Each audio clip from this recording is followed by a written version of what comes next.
to get that. So with that, let's jump right in. As I mentioned, my name is Alex with Namely. We do a lot of events as well as Blueboard does across the country. So take a minute here and see where we'll be coming to your town. We're in San Francisco, LA, and New York. We've got a lot of online webinars, but feel free to take a screenshot here and come meet us in person. All right, so let's get into the actual topics of what we're going to be chatting about today in regards to HR data. I think coming into 2018, I think for a few years now, data and analytics has been a big buzzword amongst organizations.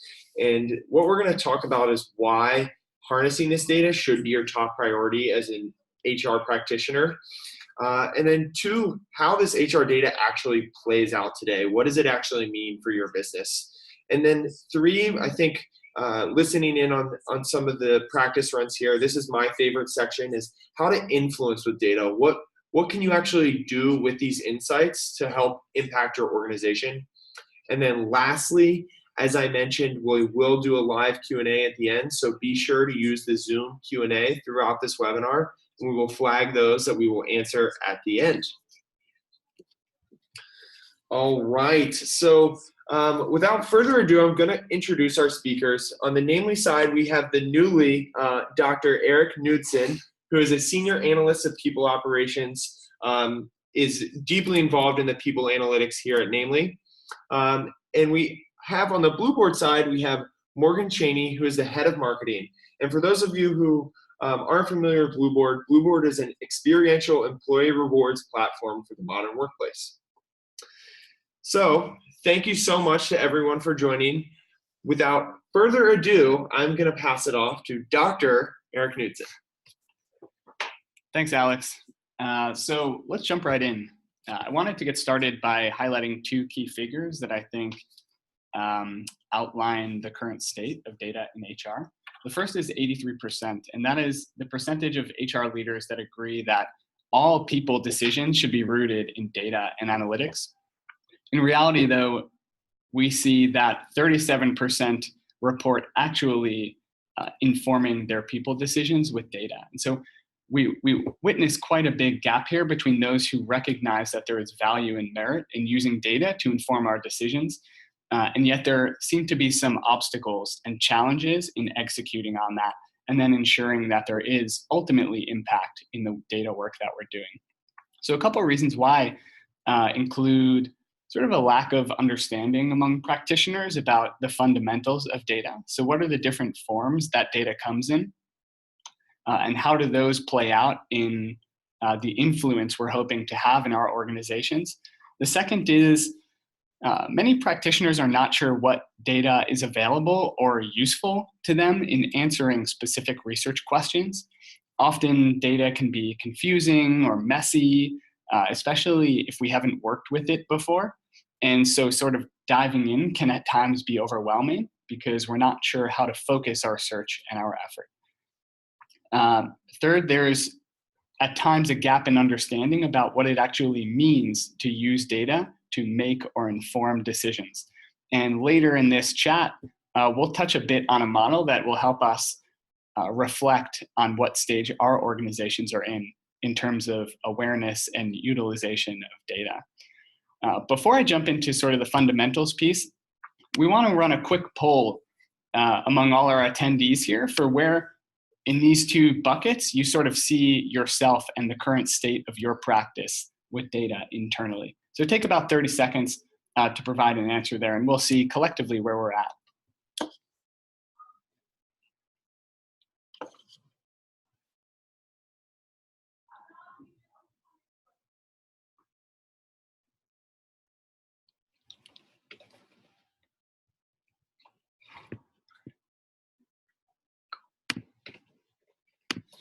All right, so hopefully everyone can see the results there. We're at about 24% data champion, 77% data newbie. So actually those numbers quite closely mirror the two figures that we've started here today with. It's great that we have the opportunity now to collectively think about and and share thoughts and ideas and continue to talk with our peers about how we're using data in our practice. So thanks for providing your input there. Great. So I spoke a bit about data fundamentals and the lack of understanding there in our HR practices. And so I just wanted to outline 3 terms we hear a lot about when we're thinking about and discussing data. And we often use these terms interchangeably, and we're not thinking meaningfully about what they each indicate about our practices. And so these 3 terms are data, metrics, and analytics. Starting with data, when we talk about data or a data point, what we're talking about are single isolated bits of information that keep us informed or aware. So this might be start date or an employee's department or performance rating. Then we roll data points up into what we call metrics. So metrics are meaningful combinations of data points, like turnover rate, or you might loop performance rating into your attrition numbers to calculate high performer turnover. And so when we're calculating metrics by combining data points, we're now starting to understand how pulling one lever in the organization can impact another. And then the last piece here, which is a focus of a lot of conversation in the HR space these days, is analytics. So analytics is an often abused term referencing how we're using or utilizing data and analytical process across our talent lifecycle. So now we're thinking not just in single spaces or single phases of the lifecycle, but actually using data across that lifecycle to drive decisions. So here we're not just monitoring or measuring, but we're actually using our measurements to drive our decision making. And so in a sense, data is the DNA of analytics, but it is not analytics in and of itself. And that's an important distinction. Just a quick example of each of these 3 categories. Say in the recruiting phase of the life cycle, a data point might be applicant offer status. A metric might be applicant to offer ratio. And analytics might be asking questions like, which candidate source yields the most favorable applicant to offer ratio? Or what are drivers of better applicant to offer ratios in our recruiting process? So we phrase our analytics more like research questions rather than mere measurements or snapshots of what's going on. All right, so I want to talk a bit about how Namely sees data play out in our practice and our product and with our clients and our peers. All the outreach that we do is wonderful for sort of crowdsourcing thoughts about where everyone's at with their HR data and analytics work, and which data is of greatest interest to people like yourselves and me internally at Namely. So in 2017, Namely saw over 50,000 reports pulled out of our system. This is quite a mass of data that has been injected into the daily life of an HR practitioner. And in just the first 3 months of 2018, we've seen about 20,000 reports pulled. And so we expect that our total number of reports pulled will increase by quite a bit by end of year. And this really highlights how important data is becoming in the life of an HR practitioner. Namely's reporting engine is also a top 5 most visited feature for our HR admins. And what we see is our admins are spending an average of or almost 20 minutes a day looking through and monitoring the data in their systems. And this rivals time spent on some popular social media platforms. So we're actually, in the life of an HR admin, data is becoming another source of, or a pretty regular source of information and insight to help them in their work. And so the key here, the key takeaway is that we're witnessing live and in real time the incorporation of new data and information about our employees and our organizations into everyday life as an HR admin. To dive a bit deeper, as you see here, there are many kinds of core HR data that our admins are pulling. They really span the employee lifecycle. So these can be some basic headcount reports or attrition reports. You might look at and monitor attrition over time. Depending on your organizational culture and recognition, you might be pulling milestone data. In addition, throughout the life cycle, you see employees be promoted or make lateral moves in the organization. Their salaries change over time. And so we see very fluid data being pulled pretty regularly. Those job change reports, salary and payroll data reports.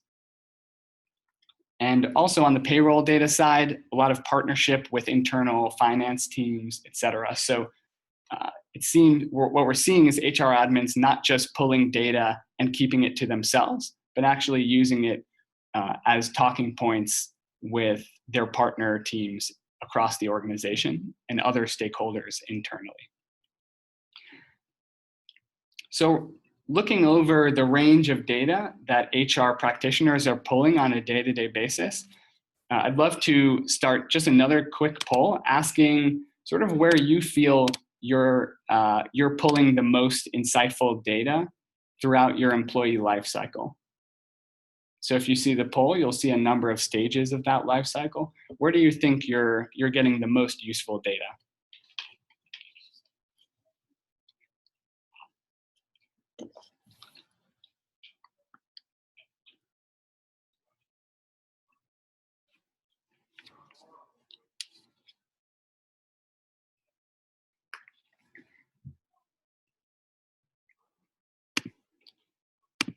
All right. So as you can see here, great emphasis on recruiting, hiring, and candidate experience data, and a not too distant second with comp performance management. Interestingly, it's not surprising perhaps that people feel that they're getting the most data on the recruiting front because we only hire a portion of the people that we're interviewing.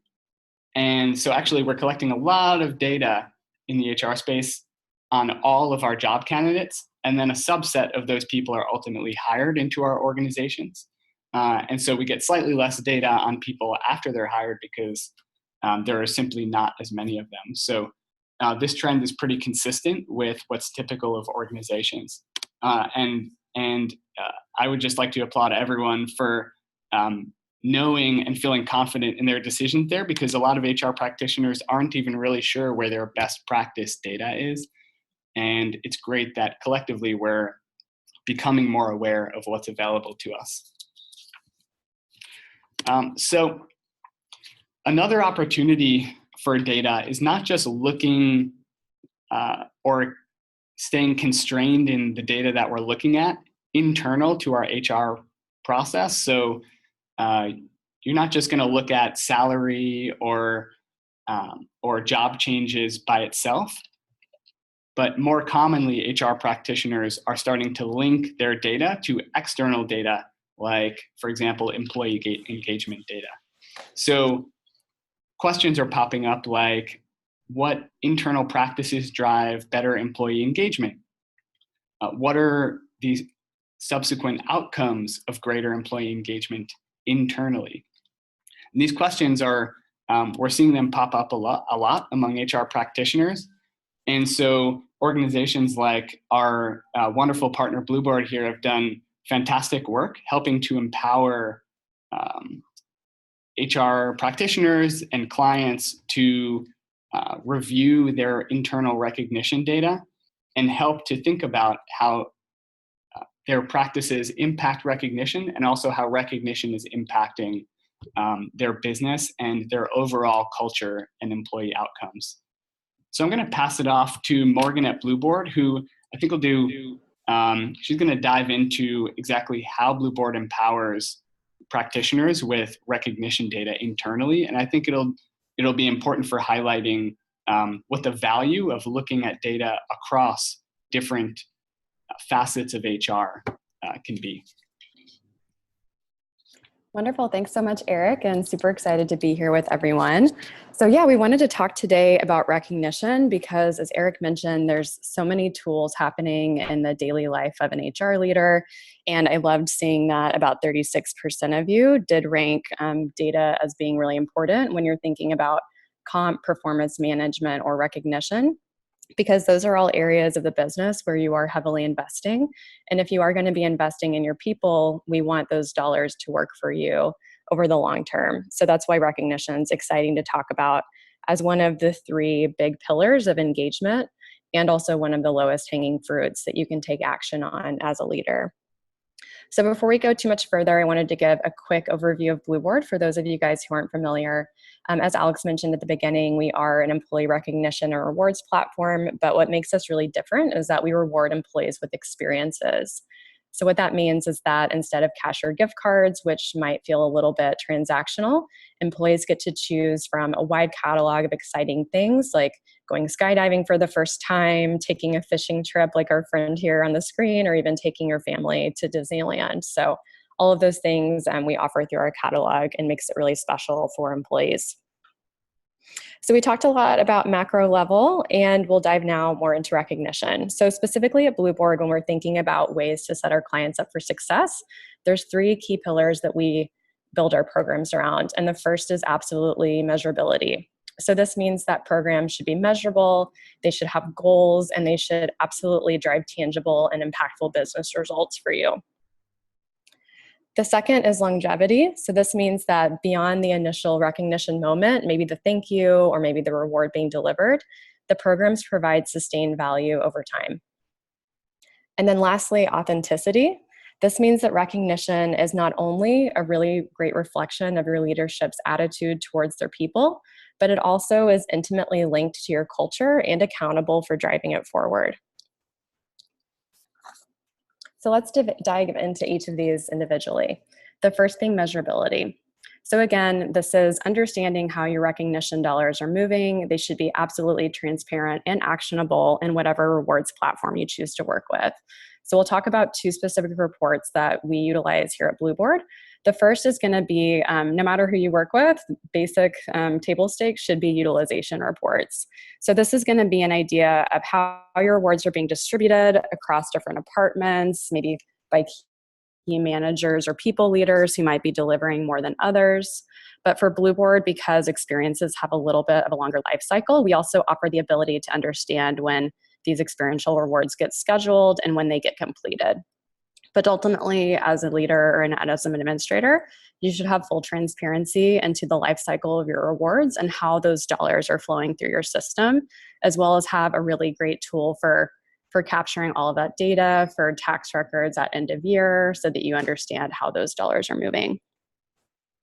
More specifically for Blueboard, we also offer a peek at experience details. So this is the idea of no matter what you give your team, you'll be able to see what exactly they do with that reward.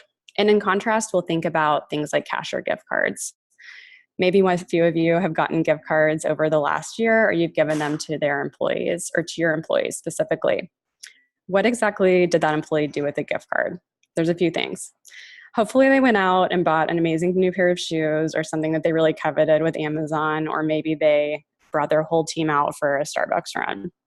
But in reality, what probably happened is that they ended up gifting that to their uncle as a stocking stuffer. It might be collecting a little bit of dust. So I know a lot of times with transactional rewards like cash and gift cards, we often lose sight into what employees actually do with that reward once it's been handed over.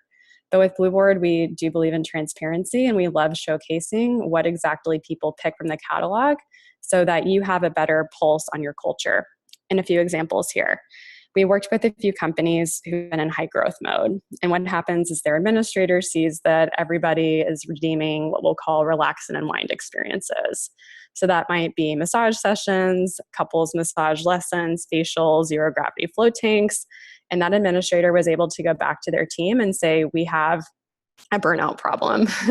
Even with the rewards we're giving out, everybody is clearly stressed. They're redeeming things that are just trying to get them out of the mindset. So they were able to build a program that really helped build kind of a workplace balance for all their employees that was driven by top leadership.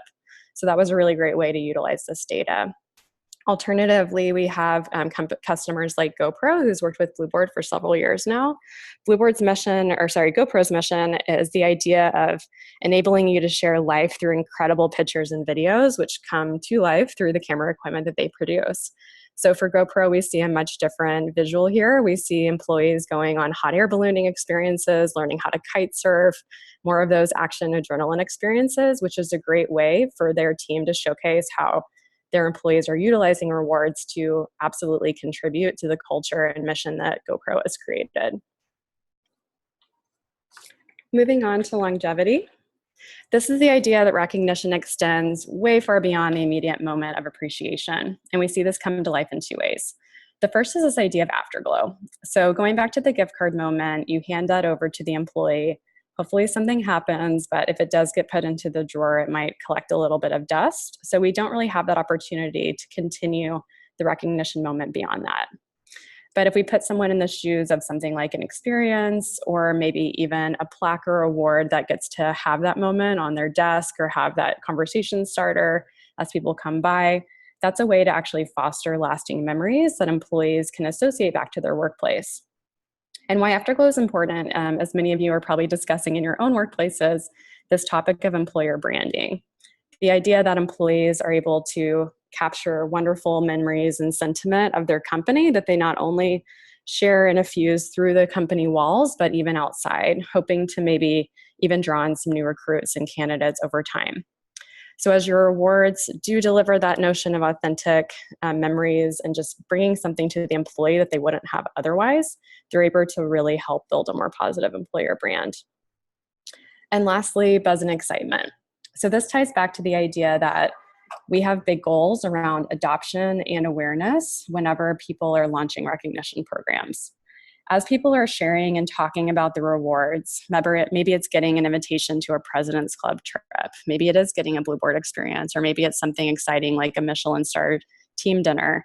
Those are things that are comfortable to talk about and employees get excited to brag about, versus something like maybe cash, where it's a little bit more uncomfortable to share around their team. When you have rewards, for example, like experiences we'll go back to, we had a great story coming out from one of our clients here in the Bay Area where a company rewarded their employees for referral bonuses. And the first person to win the monthly contest went skydiving for the first time in Dublin. He was totally terrified, but went out there, videotaped it, of course, had these amazing moments kind of soaring through the sky, and we helped the team cut that into a video that they were able to share at their town hall. So of course, the video went viral. People are kind of walking through the office, people are playing it during meetings, and content like that, again, whether it is through initiatives like experiences, through President's Club, through things that are meaningful and exciting, whatever that reward might be, think of ways that it can build buzz and excitement to help foster awareness and adoption as your ultimate metric there. And then lastly, we'll dig into authenticity. So again, the idea that recognition is not only an authentic reflection of your culture, but it's absolutely accountable for driving it forward. At Blueboard, we do that through what we call post-experience recognition engagement surveys. So these are delivered to every rewarded employee after they complete their experience. And it's the notion of not only understanding how they enjoyed working with our concierge team, but really how the rewards drive the needle for engagement goals. If we click once more, you'll see a few questions that we like to ask here. So for example, asking questions around if the reward program makes the employees feel more appreciated, which should of course be the number one thing. You want the rewards to appreciate. From there, questions around motivation. So did the program actually want them or help them become more motivated than they were before to tackle the next project at hand? Do employees feel like the program is a good tool for retaining talent? And lastly, does the program help build a more positive culture? So these are all really important, and we definitely recommend not only having survey tools built in to measure at a micro level the rewards themselves, but even beyond that at a macro level, how your recognition program is influencing your wider engagement goals. And we do partner with a few companies to help you fuel data into their systems. Specifically, and I'll share this over the chat now, we did partner with CultureAmp this past year to understand how they value questions that can help identify recognition sentiment.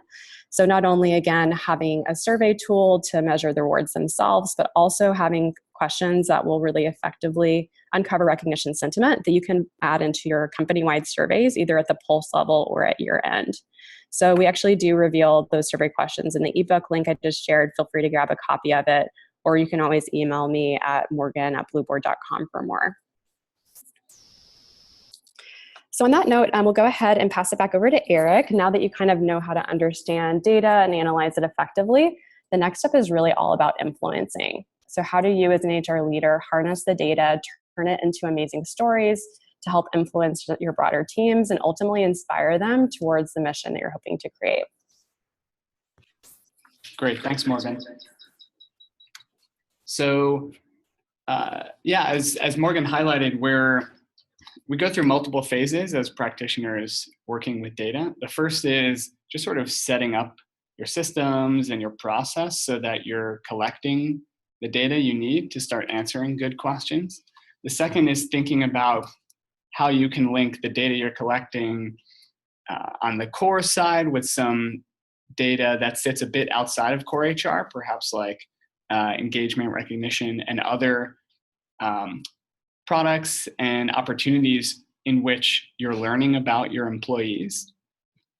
And the third is taking some of those research questions, working with data, and then actually communicating out your findings to internal stakeholders like leaders and your other partners internally. And the reality is that third step, not everyone's ready for that third step. And so before an organization is ready to think about exactly how do we start influencing, it's important to reflect on exactly where you're at in terms of your company's readiness to start rolling out these kinds of insights and initiatives. So I wanted to take the opportunity to walk you through a model of data readiness in organizations by two academics, O'Leary and Hunt. And they outline 5 different stages that indicate to what extent an organization is sort of acknowledging and ready for the value that data can provide it. So the first stage is data free. In this stage, basically organizations are not acknowledging the value of data, or they're completely ignorant about where it is, what it is, why they should be looking at it. The second stage is data aware. And many organizations in the data aware phase, they know that there's data, maybe they know where it is and what systems they're sort of accumulating this data in. They're still not quite sure how they're going to use it, but they know it's there and they know or they've heard how useful it can be internally. The third stage is data influenced. So here we're arriving at decisions and then using data and metrics to supplement those decisions. So based on context and experience, we've decided to do something, and we want to reference the data we have available to us to help support or refute that as the best decision for our organization. The next stage is data informed. So this is sort of the reverse of the previous stage. In the data informed stage, you're actually turning to the data first to arrive at what decision you should be making, and then you're supplementing that decision with your context and experience. So it's sort of the flip of the previous stage. And the last stage is data based. So here, decisions are made entirely with data. You may not be informing those decisions at all with context and experience, but turning just to the numbers to help drive those decisions. So most organizations are actually in the data aware phase. They know the data's there. We know it's useful. We've heard about others leveraging data internally and how it's helped them. And we're still trying to craft a strategy for ourselves about how we use data, what data we're interested in, and how we can actually impact our organizations with it. And our goal is to help, over time, elevate organizations and employees to a place where they know how to use data to inform their decisions. And you'll notice I used the word employees in addition to organizations there, because we actually, in an ideal state, everyone in the organization is using data to inform their own decisions. No matter what level you're at, what you're working on, we should all know what information we have available to us, and we should be using that information to help make the best possible choices that we can. Now, I want to point out that the final stage, data-based, there should be no assumption that this stage is the place where all organizations should be. There are choices internally to organizations to be made about the role of data in decision-making at that particular company, and to what extent data will decide or make the choices for us. Data-based may not be the best place for every organization.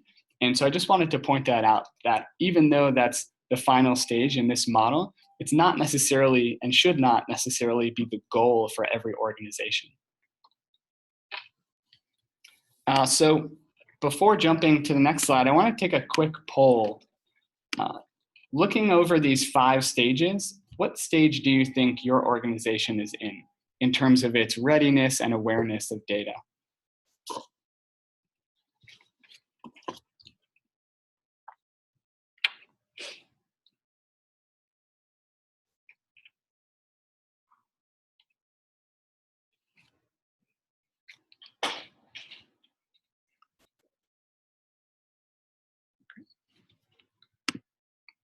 All right. Thanks to all who responded. So we have 45% in the data aware phase. So again, this aligns with what we find out, or what we're finding in the HR space, is that many organizations are aware of data, they've heard about it, they know it can be useful, but they're not quite sure exactly how they can leverage it internally to inform decisions. It's wonderful that we have as many organizations as we do represented here in the data influence stage. It's critical that over time we help each other as peers elevate to these data influenced and data informed stages. So that's great to see. So how do we get to those stages, data influenced and data informed? In my work, I've noticed 3 key obstacles that have gotten in the way of some organizations getting to these stages. So I want to outline those 3 and then just provide quick tips for how to solve for some of those obstacles. So the first is lack of faith. And what I mean by that is people and leaders may not trust the data, metrics, or analytics that we're producing.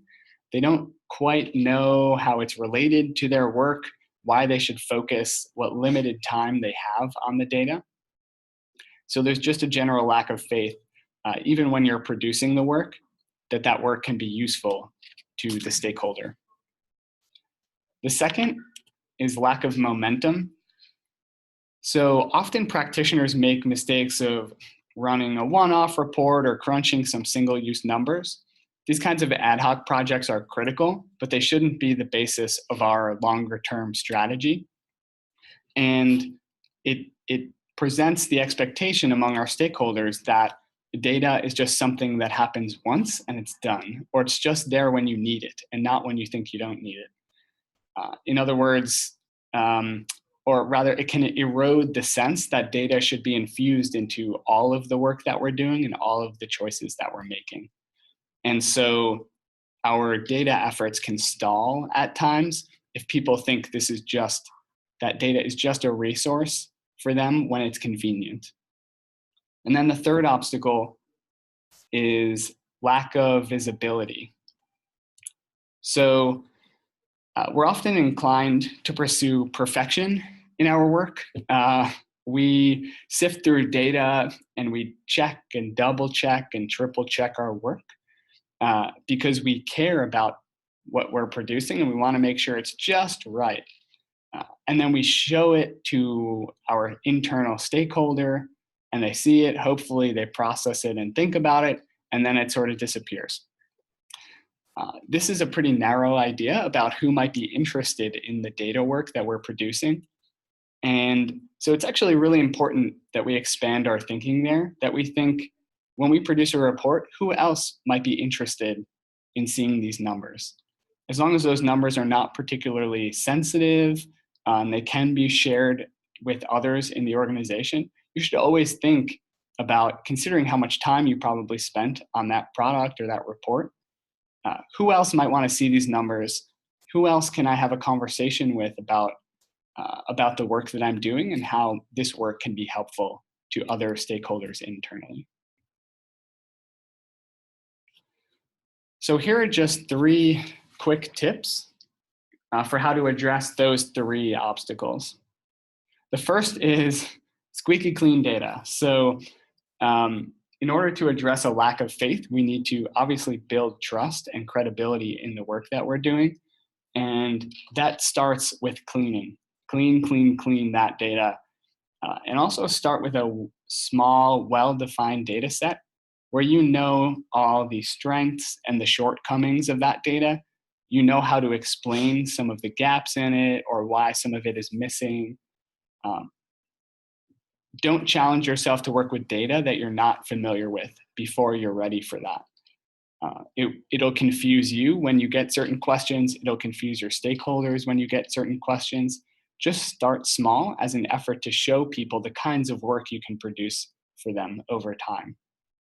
And over time, this will build trust in the work that you're producing, the accuracy of it, and also its usefulness or utility for informing the decisions of stakeholders. The second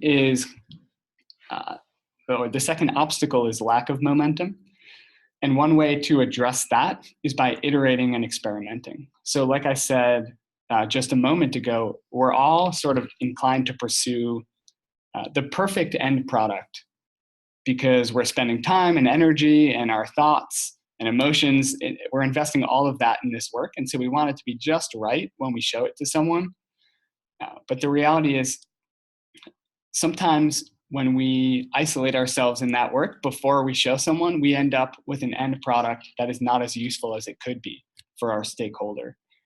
And so actually creating a culture of iterating and experimenting, say you're generating a new report, show someone an early version of that report. Ask them what's great about it, what's not so great about it, how it can be more useful to them. Embrace this idea of a minimal viable product. So producing a report that is just enough to show them some insight and say, hey, I'm working on this thing. I haven't shown it to you yet and it's not done, but I want to get your input. I want to make sure it's useful to you and your peers, and I'd love to hear what you think about this. And so soliciting that ongoing feedback is critical for making sure the end result is useful to everyone. And in turn, that's likely to make these stakeholders want to come back to you for future data products. The third and final obstacle is a lack of visibility. So again, if you're only showing one person what you've spent so much time on, even though there's a possibility there are other internal stakeholders who have an interest in the numbers you're producing, you're limiting the opportunity for impact. And so you should adopt a philosophy of sharing as widely as is appropriate for the data. So if you think someone might be interested in the numbers you produced, show them. It doesn't have to be a formal meeting. It could be over coffee. You just grab coffee over lunch, or you sit in the kitchen and when people are walking through, hey, I want to show you this thing I've been working on. Let me know what you think. This aligns pretty well with iterating and experimenting. The idea is showing people that you're open to improving what you're producing. And so everything is in some ways a work in progress. And sharing widely can help, again, refine that end product. So what you're ultimately showing people at the end of this process is useful to everyone. You can also do this by sharing your work in company meetings and also sharing with other senior leaders if you have access to that level of leadership who may not be directly tied to the numbers you're producing, but have an interest in getting a breadth of visibility to other arms of the business as well. So these are three quick tips for addressing some of the common obstacles we see in starting to influence with data. Again, just to wrap up here, before I pass back to Alex, always be mindful of where you're at in terms of data readiness, because if you assume you're too far along, and then you find out your peers, and your stakeholders are actually not that far along, you might risk some credibility in what you're producing. And so be patient with the process. Make sure you reflect regularly on where you and your stakeholders are at. And then take these three bits of advice in terms of keeping your data clean, and then iterating on your work and sharing that work with all people who you think should be seeing those numbers. Over time, that's likely to build your credibility internally and also begin to infuse data into all of the decisions that are made across the organization. So with that, I'll pass it back to Alex, who will handle some Q&A here. All right. Thank you, Eric. And thank you, Morgan. Really, really great content. We had a lot of incredible questions that roll in. So grab a sip of water, Eric. My first question is going to be for Morgan. We have Sarah ask, my team is interested in starting a recognition program. We've never done this before. How should I budget for recognition when just starting out? Yeah, that's a great question, Sarah. Thank you so much. We actually get this a lot from new customers, especially as they're growing or maybe haven't invested in recognition before, but we want it to be really easy. And Eric talked about at the beginning that sometimes data related to any type of program can be intimidating, but no need to stress yourself out. So when thinking about budgeting and what metrics should align with it, SHRM actually recommends that companies invest 1% to 2% of the employee's salary or of your annual just salary overall into recognition. It might seem like a lot, but on the flip side, if you think about retention rates and someone who might leave because they're not recognized, it typically costs about 9 months' salary to replace them. So the costs are actually very much in your favor to invest in recognition and other tools along those lines instead of losing your employees and having to face them that way. So it's a really easy way to think about budgeting, the 1% to 2%. And we do offer some tools on our site for calculating that, including the link that I shared in the chat. But it can also be something that starts easy and, as Eric mentioned, kind of iterate over time. There's some cool examples we've seen where it's a little bit lighter weight, especially for some companies. I visited Asana several months ago, it might have even been a year ago, and they have a really fun peer-to-peer recognition program. They've kind of adopted unicorns and narwhals as kind of their spirit animal for the company, and they have those as figurines. So whenever someone embodies company values at Asana, you can actually nominate your peer and you pass that narwhal, if you will, to the other company teammate, and it gets to live on their desk as an icon of how they did embody those values or really went above and beyond in their role. So that's something that's super lightweight, but still has a lot of visibility and delivers on those goals of excitement and buzz, as well as awareness. Or you can also think about a more structured recognition program, and that's where we'd look to that 1% to 2% of salary guidance that SHRM recommends. Great. Thanks, Morgan. Oh, a little bit of echo there. My next question that came in is actually going to be for Eric. And I know Eric has seen this one through. So my team is not currently leveraging data in HR simply because we do not have the resources for an expensive tool as a small team. Do you have any suggestions in finding ways to gather/leverage data on a tight SMB budget? Yeah, absolutely. So I think this will resonate a lot with those who are listening. There are many, many free tools available for soliciting feedback and sort of aggregating data about your workforce. Number one, if you have an HRIS, there's probably a lot of information locked away in there. That may seem like a pretty obvious answer, but make sure you understand any and all of the reporting capabilities in your HRIS. Many times these products have features that are tucked away and you may never have needed them before. Maybe you weren't around when that platform was implemented, and so you're not even sure of all its capabilities. So make sure you educate yourself about your core HRIS before you assume that there aren't data and reporting capabilities that you need in there. And then another key one that I'll highlight, an outside free tool, is Google Forms, honestly. So especially for small and mid-sized businesses, in many cases, there is not a need for a big, robust tool, especially if you're on a tight budget and you don't quite have the budget for tool that you see, say, serving the enterprise market or very large organizations.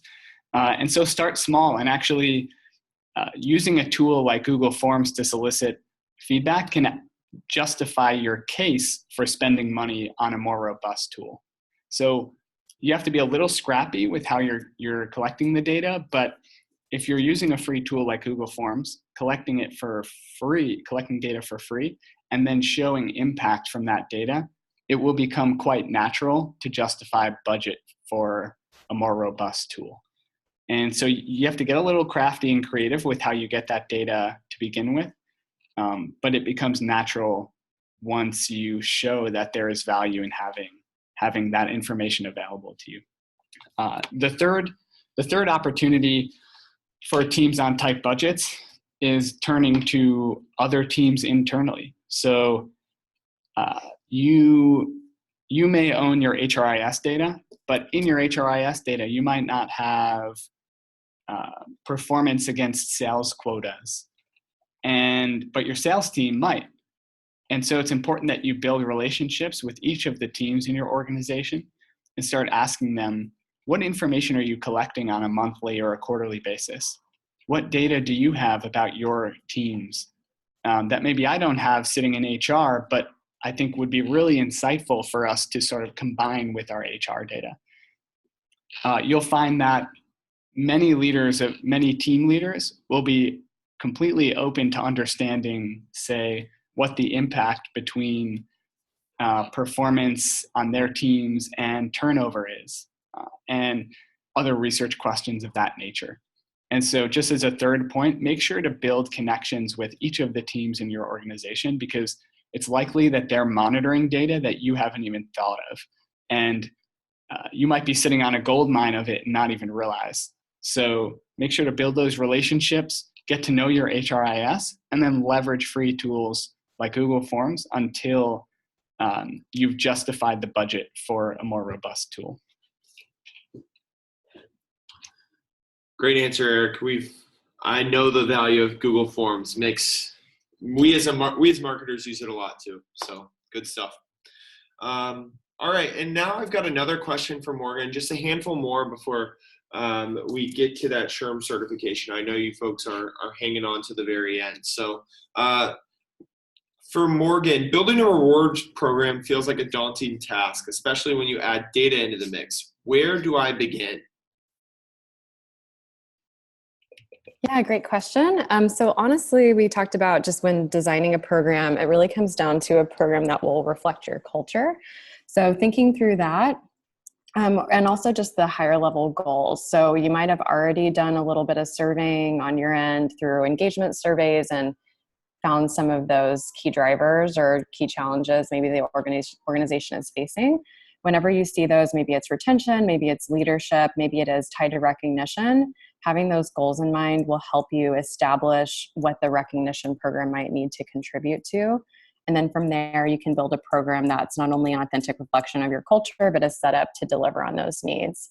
And it might come to life really in the program type. So say, for example, you have maybe a retention problem. It might be that you want to focus on programs like anniversary awards to inspire your long-term stay at the company.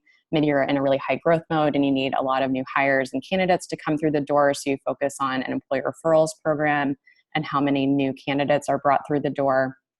So really whatever the goals are, you can go from there. I totally echo Eric's notion of Google Forms being the lightest way to start to collect data.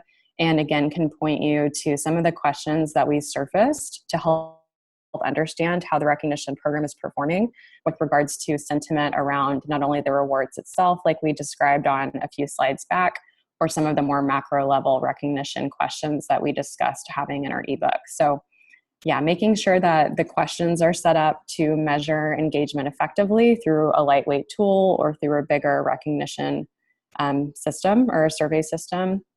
And then also just making sure that the goals are aligned at the end of the day.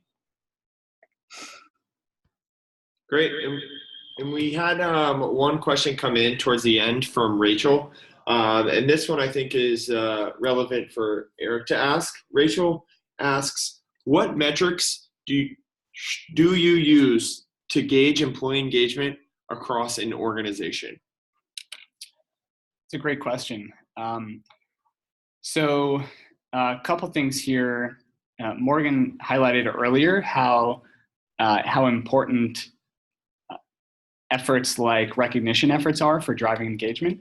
And so always being mindful again of that sort of outside source of data that help you monitor, sometimes indirectly, the level of employee engagement. But actually when you're measuring directly, internally at Namely, we measure engagement a couple ways. The first is at a high level using an employer eNPS item. And we use that item because it's really easy to communicate to executives and our C-suite and our board of directors. And so that item, for those of you who haven't seen an employer eNPS item, it's generally speaking, I would recommend, say, Namely as a great place to work. Really quick high-level pulse of whether the employee experience is working for each of our team members. So we ask that item, and we actually regularly report out on that item as well, quarterly actually. And it's just a good sort of top-line way of tapping into engagement.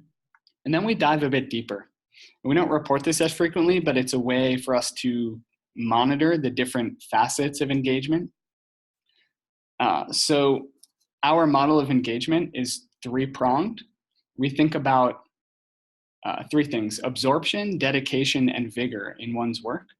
And so absorption is sort of a state of flow. Do employees sort of enter a state of flow where time is flying when they're doing their job, in a positive way, of course?